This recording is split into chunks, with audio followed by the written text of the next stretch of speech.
Mere conservatism.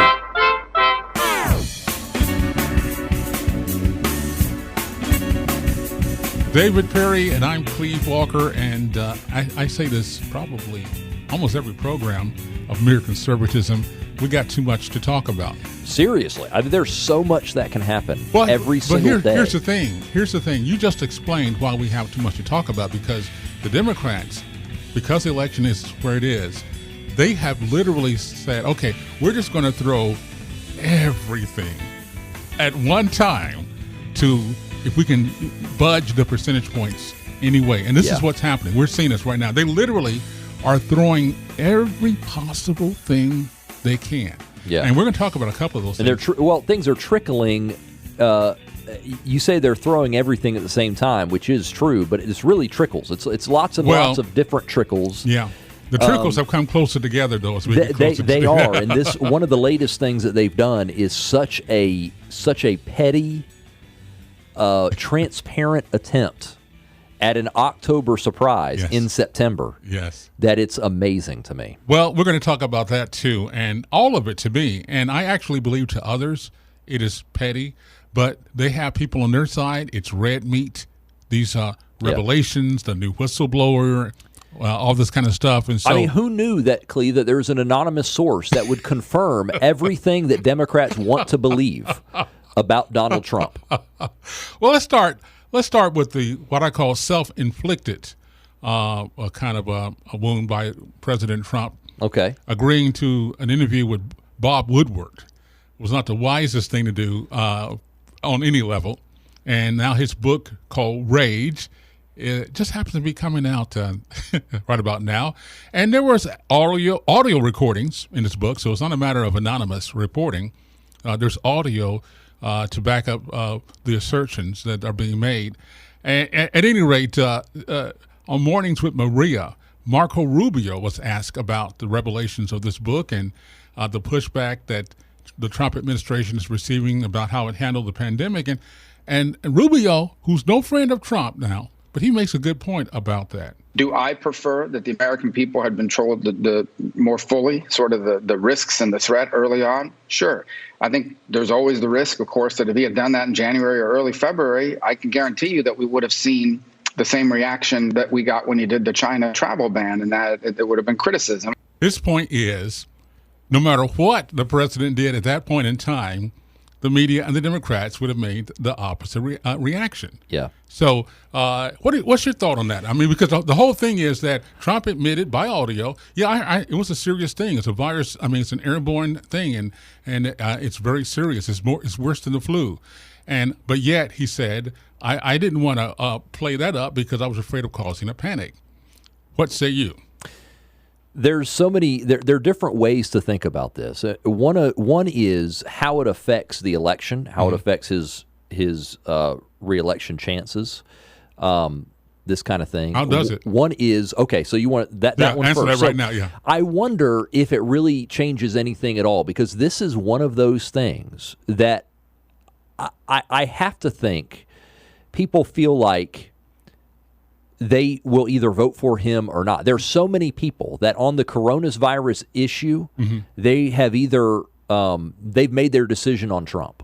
Okay, so is this going to affect the election if people hear that he might have softened the message for them early in the year? I don't really think so. I think that there are people that hate him and think that he already did a terrible job on the coronavirus, and they're mad at him about that. And there are other people that think he did fine or did his best, or that it was an impossible situation and nobody handled it perfectly because nobody knew anything. I don't think that this moves the needle. Okay. I think a lot of folks would tend to agree with that. And as far as, so that's the political thing and how it affects his reelection. But the other way to look at it is, was it right? What did he do the right thing? And I don't think I would have criticized him if he had done either thing. Okay. So I understand the idea. You're the president, and it's amazing if this is true that he actually exercised some restraint, because it's not something that Donald Trump is known for. As far as how honest he was about how serious it was, because he wanted people. He didn't want to scare everybody, which I think is fine. You don't want to scare people when you don't have a lot of information. But they're saying he had information and it but held it back. Didn't Fauci come out and say that there really wasn't any difference between what they told him and what he told us? He said what Trump basically said in response to the coronavirus. He said, I didn't see any examples of him exaggerating or minimizing. Basically, he said he told things that I agree with. So that's all. I mean, that's it. That's the end. So not for them, not for the Democrats. If Trump was honest with the American people without alarming the American people, I think that's actually a good thing. And Marco Rubio here's another way to look at it. Marco Rubio makes a really good point. Trump did a lot of things. He was the first one to do anything. Right. When it came to the United States policy, nobody cared about the coronavirus at all when he shut down travel from China. That's right. And he was called xenophobic for that. That's right. And he was slammed by every Democrat you can think of. So I think Rubio is right. Had Donald Trump acted like this was more serious than he did early on, first of all, he would have been completely different than everybody else who's talking about it, because everybody downplayed this. Sure. Democrats certainly did. Dr. Fauci certainly did. Who did? Who did? Everybody downplayed this. So it would have been weird for Donald Trump to come out and raise the alarm about this. He definitely would have been called racist. Right. He definitely would have been criticized over his alarm over it. So this is one of those things where, look, there's some people that just don't like the president. Well, they're going to be unhappy no matter what he does, and I think this is an example of that. And now here we are. We're 7 months after that. I think that what happened with the coronavirus is now baked in. Everybody sees what it is and what it did. I don't think that they're going to be that concerned about what Donald Trump did in February. I got to agree with about you. it. I got to agree with you. But for them, at least it gives Biden another talking point. And the Lord knows he needs as many talking points in his campaign as he can possibly get. Well, and I don't. We may talk about this more, but the Democratic campaign is by and large, it's probably 90%. Joe Biden is nice. Donald Trump is mean. I would say 95%. 95% of the campaign is orange man bad. That's it. That's pretty much the campaign. And so these other things are the coronavirus thing. I don't actually think is going to go anywhere. There's another scandal, quote unquote, that they brought up that actually does speak to the orange man bad. Donald Trump is mean kind of campaign that the Democrats are running, and that's the one about the military. Well, and we touched on that a little bit last time, I thought. Maybe we didn't. But I want to get to the new whistleblower, because the Democrats love whistleblowers. And they got one who now alleges that top officials in the Department of Homeland Security directed agency analysts to stop providing intelligence assessments on Russia's efforts to interfere in U.S. elections. Brian Murphy, by the way, is the whistleblower. He's the former head of the Department of Homeland Security's Intelligence Division, and he said in the complaint that he was told to distort intelligence reports, including about white supremacists, to make those reports more in line with President Trump's political agenda. A spokesperson for the U.S. Department, Morgan Ortegas, was on Fox and Friends to discuss that allegation. We have sanctioned numerous individuals and entities in Russia, far more than the last administration has did. We've worked on the counterterrorism relationship, and quite frankly, I have been in at least 4 or 5 meetings around the world between Secretary Pompeo and Foreign Minister Sergei Lavrov. I've seen Secretary Pompeo stare him down. I have seen him be tough with him. I have seen him hold no punches. Basically, she's saying that the proof is in the pudding, that the actions that the administration has taken has shown their toughness. So, but this guy is saying no. Trump told everybody to make everything sound something that would fit his narrative about things. I wonder what this whistleblower's connection with Adam Schiff is. Because remember the last whistleblower we had about the Ukrainian stuff, we found out that he probably was coordinating this with Democrats pretty as closely. they came out. So I'm wondering if this one Well, the is like timing that of this as well. one is almost, it stinks like everything else. Okay, I mean, if this course. was something that you felt was so important that you needed to quote unquote blow the whistle on, the Schiff have had something to do with saying, okay, well, let's hold on to this and see if this won't have a better effect closer into November. I have a question too.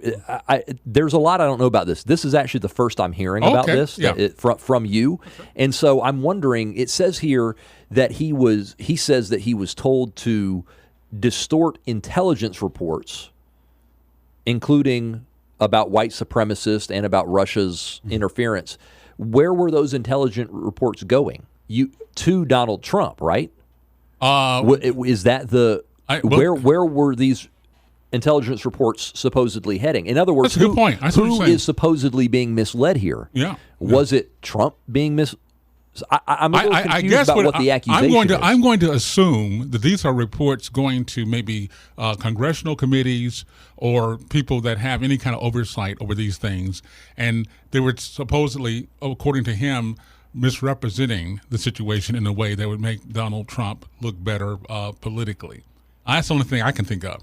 I think the rebuttal that Trump has been tough on Russia is a good one.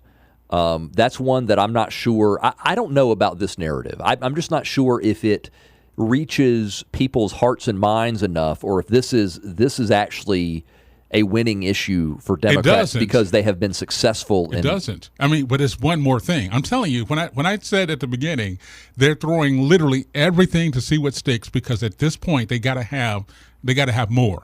And it's the cumulative effect, hopefully, in their minds, that will maybe budge a few percentage points if they need it. The issue with this kind of thing is that Trump can fight fire with fire.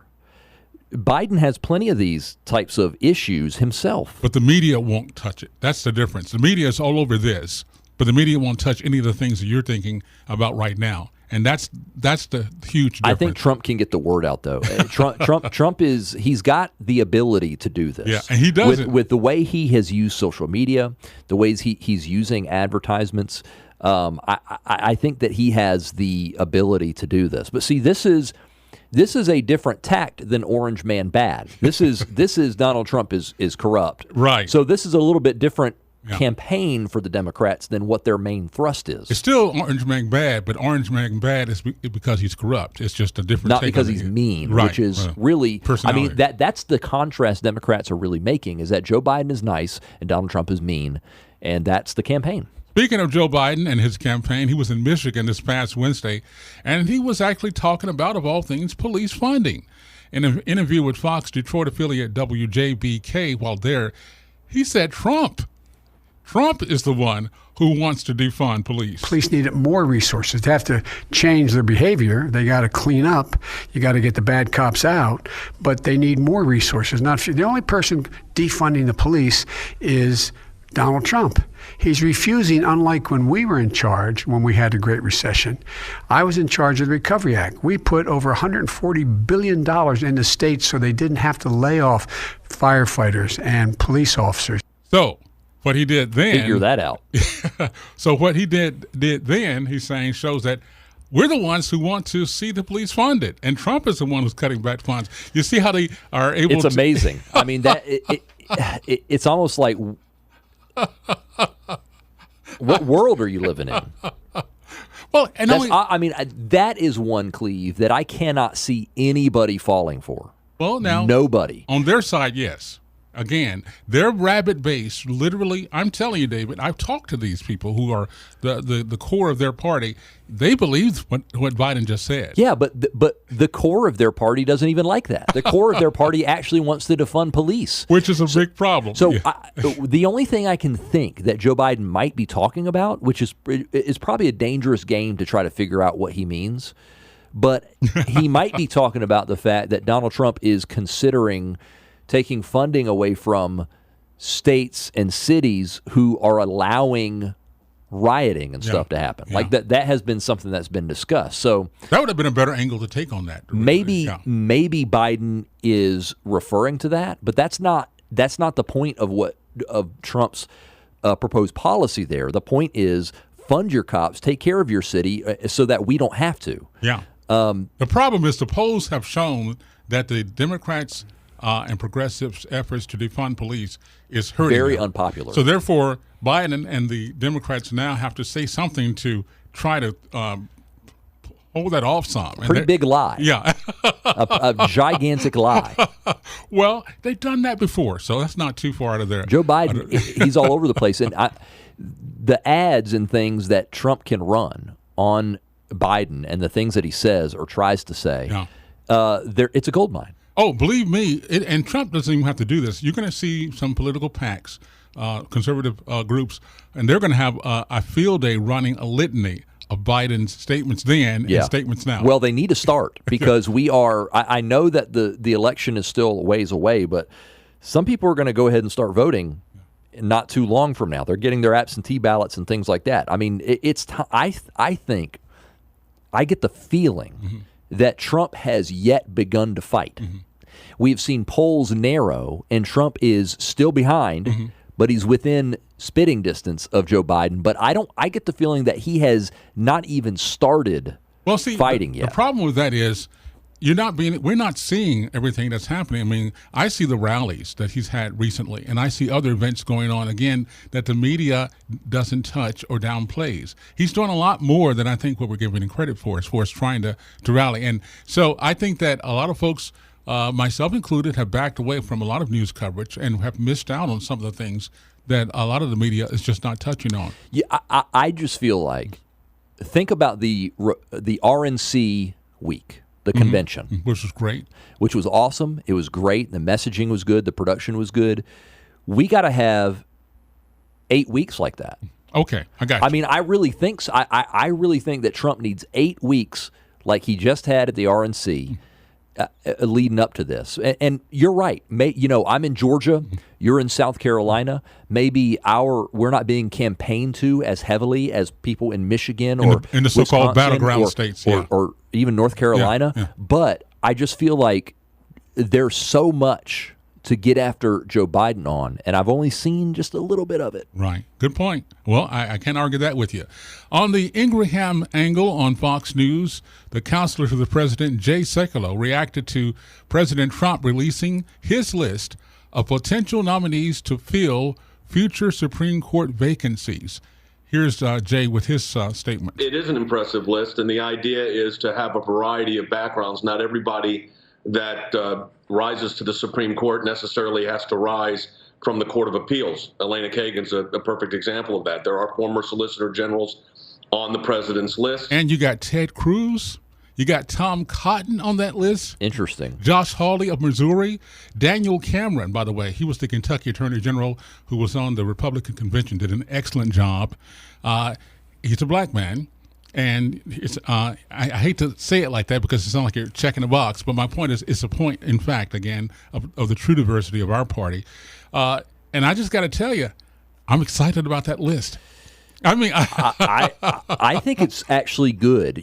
Some people might think it's a stretch to start nominating senators. I don't know if any senators have ever been nominated to the Supreme Court. Normally it's a judicial type person, but I can't recall. But I love it. I mean, Ted, I actually think it's good. Yeah. Here's the thing. At some point, we have to realize the truth of what is going on when it comes to the Supreme Court. We like to act like the Supreme Court is above the fray, and that it is an extra political wing of the government. Yeah. And that it needs to be above reproach. It has to be, the right person. They have to have come up through the ranks of the federal judiciary and all that stuff. Democrats don't see it that way. Democrats see it as a political appointment. And I don't think Republicans really do. I think you make a great point. I'm serious. I mean, I think you make a. I mean, you can see Obama's appointments, and no, he just put partisans on there. Yeah, and for that reason. And while we have had nominees, Republican nominees that definitely fit our philosophy of the law and things like that, they are still. It's just a different feel when Republicans nominate somebody versus when Democrats nominate somebody, and I feel like we maybe need to realize that the Supreme Court is a political appointment. It's a political animal. Yeah. And we should treat it like that. Well, not only that, but Trump also has to consider, after the Kavanaugh debacle, the hearings, on these. And I could see Ted Cruz being pretty at home. Well, yeah. Ted Cruz, like and here's the thing. One thing I noticed is that right after this list came out, guess what Tom Cotton said on Twitter? What? Tom Cotton came out and said, it's time for Roe v. Wade to go. Whoa. So, and the reason I bring that up, I love it, is this is great, because the reason I bring that up is because when a Republican nominee sits for Supreme Court questioning, they ask him about Roe v. Wade belligerently every time, because they all want to make sure that nobody's going to overturn Roe v. Wade. They're very concerned about that. The Democrats are. The litmus test. And the Republicans always say, well, I don't want to. They couch their answers because they don't want to. They want to know the specifics of the case before they make a determination, and they don't want to say because they're not really sure, or they believe in established law and blah blah blah. That's bull. Yes, I agree. I'm glad that Tom Cotton will actually say, guess what? Yeah. I'm against Roe v. Wade. And Ted Cruz would say it too. Come at me. Yeah, Ted Cruz would say the same thing. That should be the case because that's an important issue when it comes to the Supreme Court. It was a great time to release this list, in my opinion, for political reasons, as well as the fact I wanted to see it, because this is the reason a lot of us voted for him to begin with. The appointments on the Supreme Court, it's a huge deal. Again, those justices will be there long after the president is out of there. Yeah, and it'll be great if he could make several appointments. I hope he gets reelected and gets a chance to make several more appointments here. That's our prayer, too. Anyway, Secretary Mike Pompeo was on Fox News at night, and he was talking about the fact that President Trump received that nomination in recognition of the White House deal normalization relations between Israel and the United Arab Emirates, the Nobel Peace Prize. Oh, yeah, the Peace Prize nomination. Here's what he had to say about it. I'm not surprised he's been nominated for the Nobel Peace Prize. If politics were taken out of it, we can say unequivocally that the reduction in risk that has occurred as a result of the work that the president did, whether that was the decision to move the embassy to Jerusalem, to build out a Middle East peace division, and then ultimately to achieve the deal between the United Arab Emirates and Israel. These are historic achievements. And the drawdown of our forces militarily over in certain trouble spots in the world also. So literally... No matter how you feel about that, I think most people could agree that that's the kind of thing that gets you nominated for a Nobel Peace Prize. And to be honest with you, Cleve, he probably should win it. If he was a Democrat, he'd win it based upon that particular move all by itself. Obama won it. He didn't do anything. Well, Obama won for being black. Okay, you got to understand that's something that President Trump can't touch. But see, Trump has white privilege, so shouldn't that give him a leg up on the? No. Look, I'm sorry, but seriously, Obama won it for nothing. Obama won the Nobel Prize. I think he was like 11 days into his presidency. Even Obama knew that he won it for nothing. Remember how Obama accepted that? I don't recall. It was so weird because he knew. And I gave him credit at the time. I was like, look, he knows that he shouldn't be winning this. He's embarrassed. Obama was actually embarrassed to win because he knew that he hadn't done anything yet. He went on to have wars in Libya. He went on to drone everybody in the world. Yeah. He went on to have conflicts in Tripoli and in Syria and all these places. Obama shouldn't have gotten one. Not at all. Just for the reason that he had just gotten there 5 minutes ago. Yeah.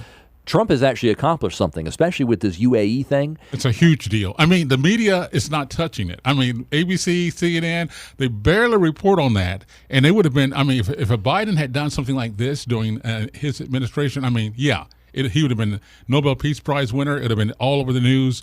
Trump, literally, the Trump administration is accomplishing real, genuine stuff. If ever there was somebody who should receive that prize, it should be the Trumpster. And to be honest with you, his foreign policy is really some of the best stuff that he's done. That surprised me. I got to tell you, I didn't think he would be as direct, as strong in leadership as he's been on the foreign policy level. But you're right. And then he puts good people like Mike Pompeo out there, and they're doing a great job. Yeah, it took him a little while to get his staff the way he needed it to be, but he's done so many good things on the international front, and there's a lot of it that I was very skeptical about. Stuff with North Korea, I still am not completely comfortable with, but even the stuff with North Korea, that's the kind of stuff that Yes. wins you a Nobel Prize. And Getting you them to the table. So if all things were equal, Trump would win that. And I mean, this is why he won't win it. When is it awarded? Because how crazy would it be if he won it before the election? That's a good way of putting it. I don't think it'll ever happen, but I don't know the timetable of that. Real quick question for you. At this point in time, do you see Trump winning? Well, I edit my prediction every single week. Okay. And right now, I actually have Trump about 6 electoral votes short of winning. Wow. Because I'm just looking at the polls. So I actually still feel pretty good about it. But just looking at what the polls say, I think that he's got some challenges in a few states. He's really looking at you remember what was Hillary's blue wall? It was Wisconsin and Michigan. Oh, yes. and what else is there? Ohio and Pennsylvania. Yeah. Trump needs to win probably 2 of those. And he's still running a little bit behind in Pennsylvania, although that's close enough that it could swing his way. I think he will win Ohio. But he's going to have to win Pennsylvania or Michigan or Wisconsin or Minnesota. So one of those 4. Okay. So let me say those 4 states again: Minnesota, Wisconsin, Michigan, Pennsylvania. I think that he needs to win 2 of those. And right now, the one he's polling the best in is Michigan. Well, see, I actually believe he's going to win by a wider margin in the Electoral College than he did in winning the presidency. At this point in time, I think it's going to be a landslide, and I believe it's one of the reasons why the push for the mail-in ballots is so strong, because the Democrats are preparing, hear me when I say this, they're preparing to be ready to muddy the waters with the election results. Oh, yeah, they're getting ready for that. Because they see no other way.